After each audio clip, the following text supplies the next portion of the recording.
Hello and welcome to Roll Call, brought to you by Roll Club. Roll Club is devoted to celebrating the dynamic jiu-jitsu community worldwide. Find out more at rollclub.ca. Today we are joined by UFC superstar Jasmine Jasudavicius. Jasmine is on a 5-fight win streak, having recently defeated former strawweight champion Jessica Andrade on home soil at UFC 315. I realized I said Jasmine instead of Jasmine. Which do you prefer? It's all good. And any name is good. I've been called Jasmine, doesn't matter. All right, so let's get back to your intro. Jasmine is currently ranked number 6 in the UFC's women's flyweight rankings and is the top 20 pound-for-pound best female fighters on the planet, according to Topology's rankings. She is a member of Niagara Top Team, along with fellow UFC standout Mike Malott. Jasmine has received 3 Performance of the Night bonuses, each one coming in Canada, no less, garnering a legion of fans along the way. It is my great pleasure to welcome to the show St. Kitts' own Jasmine Jasudavicius. Welcome to the show. Hello, thank you. So this is a program about grappling and jiu-jitsu, of course. So we'll talk a little. We'll put MMA aside for just a moment here, but I think they're pretty linked for you. And we normally like to talk about how folks came to their grappling journey. And, you know, I know a little bit about yours, and it's definitely one of those ones that seems like it's maybe, could be a Hollywood script. So, but for those who don't know about it, how did you start your jiu-jitsu journey? I kind of like fell into it, really. I was kind of hanging out with Chris, who's now my like partner and coach and everything like that. But at the time we had just started like hanging out, and he's like, "Oh, want to come to PEI? I'm helping a friend of mine get prepared for a UFC fight." And then so I'm just like, okay, yeah, that sounds awesome. And so I went out to PEI. I got to meet former UFC fighter Jason Sago, and I got to like watch how they trained and everything. And then I was like intrigued by it. But then once they were doing live, then I'm like, oh, I want to do this. I want to try. And then they're like, well, you're not just going from like nothing to sparring. So then after practice, like Jason like moved around with me a little bit, and he's like, like you got a bit of natural talent. If you kind of you put some work in, like you might be able to make a run at this. And then I was like, okay, like didn't really think anything of it, but I knew that I enjoyed martial arts and I knew I enjoyed training. And so I'm like, I'm just going to keep training and kind of see what happens. And then I had my very first fight, and then that's when I caught the bug, and I'm just like, oh, like everything in life kind of gets turned down after that first one I found. Huge adrenaline dump, right? Yeah, there's not much more than like literally. I was joking the other day that sort of everything fights, right? Every creature grapples and wrestles, and it's sort of like inherent to our nature. So it's wild to be able to do it on such a high stage. Speaking of which, you recently rewarded your jiu-jitsu black belt. So congratulations, Professor. Thank you. After your submission victory at UFC 315. What was that like, and sort of where does it stand on your accomplishment as a martial artist? That was crazy. It was completely unexpected. I didn't like it's not like I knew beforehand or anything. It wasn't even like a thought in my head. And then after the fight, then I look over at my coaches, and my coach has my belt. I'm like, no way, this is unbelievable. And it was like such a crazy surprise, like after that night. And I'm glad I got to sub that performance. Would have been embarrassing. But so it was so cool. And then after the fight, I had the opportunity to go to Brazil, and Oh, then to be a black belt in Brazil, it was amazing. Like my very first like taste of being a black belt, and my very first experience was like able to do it there, like, and it was unbelievable. Like it was such a cool experience, the whole thing. really puts the sort of the icing on an incredible performance. And you're obviously an incredible striker. You hold the record for largest total strike differential in a UFC women's bout, which is truly incredible. But each of your Performance of the Night bonuses, I was noticing, were through submissions, and according, of course, on UFC 315 when you got your black belt. So I guess, how does jiu-jitsu factor into your game in the cage? Oh, big time. Like yeah, don't sleep on my hands, but I am a grappler. Like I feel like that's kind of what separates me. There's always a puncher's chance. There's always you're rolling the dice when you're striking, whereas I find when you're grappling, you take a lot of a lot of the chance out of there. Like, so I really think that it's like a strong skill of mine that I love. I absolutely love like utilizing the grappling. I love going in there and training. I love jujitsu. I love wrestling. I love all the grappling arts, and being able to like put them together on the highest stage. It's really cool. It's like grappling's like the human puzzle, Mhm. and to be able to do that and have to like figure it out when the pressure's on the highest level, it's a really cool, like, fulfilling thing.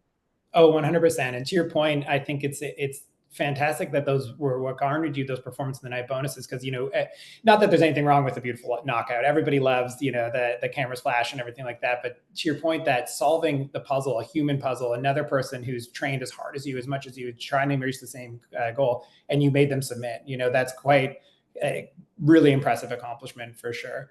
And you've obviously gained a huge following because of your, pugilistic pursuits, your excellent results in the cage. But I think a number of folks also have become a fan of yours because of, you have a really great mic present. You're super infectious in interviews and just like an incredible talker and speaker. So I was just wondering, do you consider that aspect of the game, or do you perhaps model it after other fighters, or is it totally off the cuff, natural to yourself?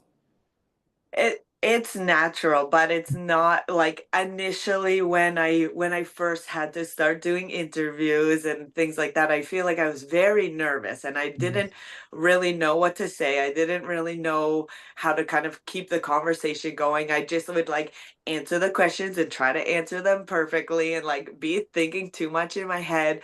And then it got to the point where kind of like jujitsu and grappling, where it's like you have to get to a point that you don't really care and you just react and you just kind of go with the flow.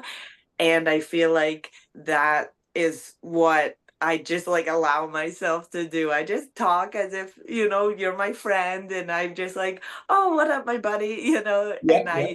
I take the pressure off of myself to say the perfect thing. Like I stammer on my words all the time. I say stupid things. Like I was always worried, oh, I'm gonna say something really stupid. I always say dumb things, Yeah. so whatever, who cares? Everyone does. And I think that naturalisticness is definitely something that appeals to the audience. But I do think, yeah, some of your call outs in the ring have definitely gone viral. Second man. And when I work in pro wrestling on the side, so one of the things I was wondering, I was like, man, she could really make that transition so easily. Just the incredible mic work would be no problem. So yeah, maybe something to think about in 5, 10 years when you're done your fighting career. Oh, that would be fun. So in previous interviews, you've mentioned, reenacting Mortal Kombat with your sister and your neighbors, and talking about your last fight that, Jessica was one of the bosses you have to beat on the way to beat the game. So, the video game. So I was wondering, are you a gamer? Is that a component of your free time, or is it just a good analogy? I think it was a good analogy. Growing up, my brother and I would play a lot, but ever since finding martial arts, I've had to put the controller down and be in the gym a little bit more. But I enjoy. I think they're fun. I think everyone can enjoy gaming every once in a while. Oh, totally. And I just think it's such a natural way to explain things to folks too when they're sort of starting jujitsu or grappling, as that, gamification, making it a little bit more fun, that you're kind of climbing up the levels. But I thought that was just an interesting parallel to your career there. So last little bit here are just super fun, rapid fire questions that we'll go through. Sort of, do as much or as little as you want.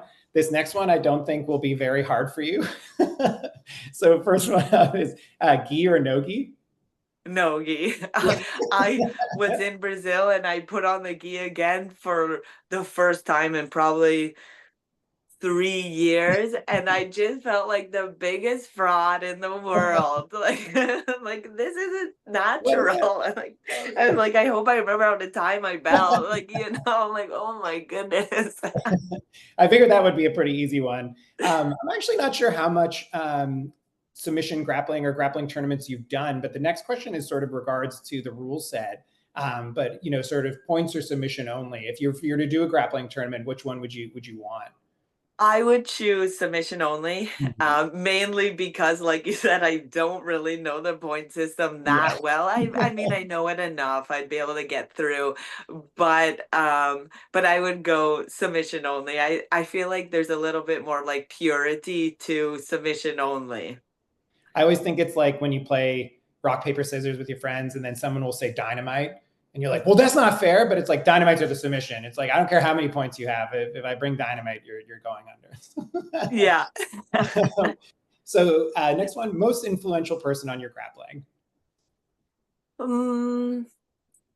I would say the most influential would be Chris. He would be my wrestling coach from the very start. He talked me through so many situations and everything. I would say he would definitely be the most influential. He came from a wrestling background. He was an Olympic alternate, and so understands competition at high level. He's cornered, I can't even imagine how many people he's cornered, because in a wrestling tournament they'll do multiple matches in a day, and knowing if you got to bring a person up or bring a person down, like how they perform and everything. I would say for grappling, Chris would definitely be the most influential.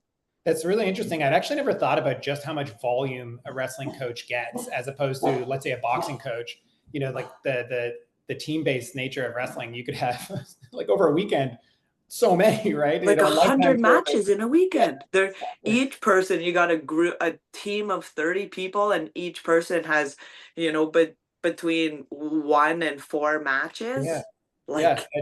That's in one weekend, you get almost a lifetime's worth of coaching experience compared to, super interesting. I'd actually never thought of that.